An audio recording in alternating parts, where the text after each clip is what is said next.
Tiene un máster de periodismo en el Instituto de Relaciones Internacionales de Moscú. También es doctor en ciencias políticas, en diplomacia. Es un experto, escritor de discursos del think tank geopolítico creado por Gorbachev.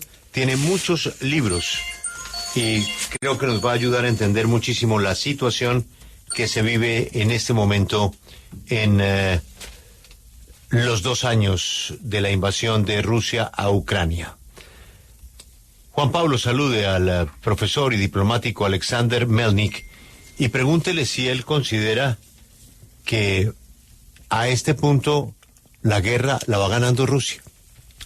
Professeur Melnik, bonjour, bienvenue à l'antenne de la W Radio. Bonjour. Bon, tout d'abord, 2 ans après le début de la guerre en Ukraine, est-ce que vous croyez que, à présent, c'est la Russie qui est en train de gagner? Non, pas du tout. Pas du tout, parce que effectivement, il faut éviter ce défaitisme. Parce que la guerre doit être gagnée et va être gagnée par l'Ukraine. Parce que tout simplement, il s'agit du destin de la démocratie et des valeurs occidentales, c'est-à-dire le droit, le respect du droit, le respect de la démocratie. Donc la situation sur le front, effectivement, est très compliquée. L'Ukraine n'avance pas, mais la Russie n'avance pas non plus. Le front est actuellement figé et tout dépend aujourd'hui du soutien occidental à l'Ukraine. Parce qu'il ne faut pas oublier que l'Ukraine se bat pour elle-même, pour la démocratie et pour le respect de la souveraineté, mais aussi elle se bat pour nous, pour l'Europe. L'Europe, c'est le bouclier, c'est le rempart de l'Europe. L'Ukraine, c'est nous. Nos dice que no, de ninguna manera. No se puede hacer esa afirmación. De hecho, estamos en este momento en un instante en el que no hay nada efectivo que se pueda concluir respecto a la guerra. Y él está absolutamente convencido de que esta guerra va a ser ganada por Ucrania, porque está aquí en juego el futuro de la democracia, el futuro de los valores occidentales. Y sí, en este momento se está viviendo una situación muy complicada, pero ni Ucrania avanza ni Rusia avanzan. El frente está completamente congelado y el reto ahora es poder mantener el debido apoyo de Occidente a Ucrania, porque Ucrania está convertido en el escudo protector de la democracia, de Europa y del mundo occidental. A propósito de este apoyo, ¿qué tienen que hacer ahora los aliados después de 2 años para que haya o para que se incline esta balanza a favor de Ucrania? Ya vimos que pese a las sanciones económicas, pues Rusia sigue vendiendo el petróleo, obteniendo también componentes para su industria militar, e incluso Kiev ha dicho que por el retraso de la ayuda en armas de sus aliados occidentales, pues Rusia está avanzando en sus objetivos de ocupación. Professeur Melnik, mais alors, qu'est-ce qu'on peut faire maintenant? Parce que on voit bien que l'Ukraine commence à dire que c'est à cause des aides qui n'arrivent pas avec la suffisant avec tout ce dont le pays a besoin, que on voit certaines avances dans le front de la Russie, et il paraît que il faut chercher d'autres choses, parce que même pas les sanctions économiques ont marché pour arrêter la guerre. C'est-à-dire, maintenant, que peut-on faire?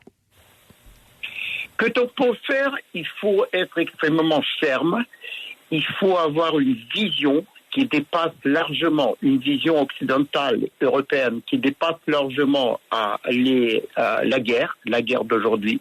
Parce que si la Russie gagne cette guerre, Poutine ne s'arrêtera pas aux frontières de l'Ukraine. Il ira beaucoup plus loin. Il ira jusqu'à pays limitrophes, parce que le monde russe, d'après Poutine, n'a pas de frontières. Poutine est devenu une sorte de serial killer qui ne peut être arrêté que par la force.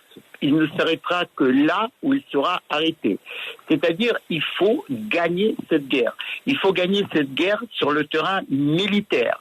Il n'y a que la victoire militaire contre la Russie qui pourrait éliminer ce danger de la guerre. Parce qu'il faut comprendre une chose simple, tant que Poutine est au pouvoir, la guerre continuera. Donc c'est pour ça que victoire militaire forte, claire, humiliante sera aussi le début de la victoire de la Russie. Parce qu'il faut faire la différence entre la Russie, le peuple russe, et le régime de Poutine, qui est un régime criminel et mafieux. Pues toca ser mucho más firmes en la ayuda y tener una visión global de lo que está pasando. Y esto es una visión no solamente occidental o eurocentrista, no. Es entender que si Rusia gana, Putin no se va a detener en las fronteras de Ucrania. Porque él ya lo ha dicho, el mundo ruso no tiene fronteras. Hay que hacer entender al mundo y seguir insistiendo en que Putin es un asesino serial, al que toca ganarle sobre el terreno militar, porque mientras él siga en el poder y mientras él esté llevando las riendas de Rusia, la guerra va a continuar. Por eso se necesita una victoria militar, clara, fuerte, humillante para Rusia, pero para Rusia, Putin, no para los rusos, porque la victoria de Ucrania será la victoria también para Rusia, una Rusia que está bajo el control totalitario de Vladimir Putin. Pero no estamos más cerca de una guerra eterna en la que Ucrania no pueda recuperar los terrenos perdidos y Rusia no pueda consolidar su control. ¿No estamos más cerca de eso que de una victoria contundente como la que él nos está hablando? Mais professeur, ne croyez-vous pas que nous sommes plutôt plus proches d'une guerre qui ne va jamais se finir parce que ni la Russie rétrécit sa position sur l'Ukraine, ni l'Ukraine récupère le terrain perdu et apparemment c'est quelque chose qui ne va aboutir à aucune fin. C'est ça le danger. Le danger que cette guerre s'enlise. La guerre qui s'enlise, ça s'appelle une guerre gelée. Et tous les exemples de l'histoire contemporaine prouvent que les guerres ou les conflits gelés, ce sont des bombes à retardement sous les fondations de la paix en Europe. Les conflits gelés, c'est un danger pour le monde. C'est pour ça que cette situation doit être débloquée par le soutien urgent de la part de l'Occident. Il faut donner à l'Ukraine tous les moyens dont l'Ukraine a besoin.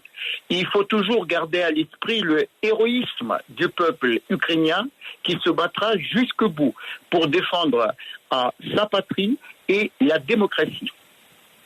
Pues sí, Félix, ese es el gran peligro, que se convierta esta en una guerra sin fin, una guerra prácticamente congelada, en donde, como lo hemos visto en otros ejemplos de la historia contemporánea, lo que se hace es poner una bomba de tiempo que no se sabe en qué momento va a estallar, pero que va a estallar. Y en este caso sería una bomba de tiempo en el corazón mismo de Europa. Por eso insiste él en que aquí el planeta tiene que entender que hay un riesgo para todos y por ende es urgente desbloquear la situación, brindarle a Ucrania todas las ayudas posibles y seguir guardando en la mente al espíritu heroico del pueblo ucraniano que está haciendo la guerra, no por ellos, sino por el mundo libre. Profesor, le hago la pregunta desde Moscú, Rusia. El día de ayer el vicepresidente del Consejo de Seguridad, Dmitry Medvedev, hacía referencia de que Rusia está dispuesta a llegar hasta Kiev. ¿Cómo usted podría comentar esta valoración de Medvedev cuando se cumple los 24 meses de esta operación de Rusia en Ucrania? Justement, dans cet anniversaire, professeur, c'est hier Dmitry Medvedev qui a dit que la Russie va continuer et va marcher sur Kiev. Lorsque un membre du Conseil en Russie dit cela lors de l'anniversaire, qu'est-ce qui vous vient à l'esprit? Medvedev a dit ce que Poutine dit tout haut, ce que Poutine pense tout bas. Donc, évidemment, la Russie de Poutine n'a pas renoncé aux objectifs initiaux de cette invasion de l'Ukraine. En d'autres termes, les objectifs initiaux, c'est quoi? C'est dénazifier, entre guillemets, dénazifier l'Ukraine et aussi démanteler le gouvernement légitime de Volodymyr Zelensky, démocratiquement élu. Tout simplement parce que dans l'esprit de Vladimir Poutine et ses sbires, sa clique, l'Ukraine en tant que pays indépendant n'existe pas. Et en plus, la Russie, si jamais la Russie progresse sur la ligne de front, la Russie ne s'arrêtera pas là. Parce que la Russie a déclaré la guerre non seulement à l'Ukraine, qu'elle ne considère pas, je répète, comme un pays indépendant, qu'elle considère tout simplement comme sa propre province, mais la Russie de Poutine a déclaré la guerre à l'Europe. La Russie de Poutine a déclaré la guerre à l'Occident et aux valeurs fondamentales, je répète, la démocratie, la dignité humaine, le respect de la loi, qui ont fondé la civilisation européenne, y compris évidemment l'Espagne.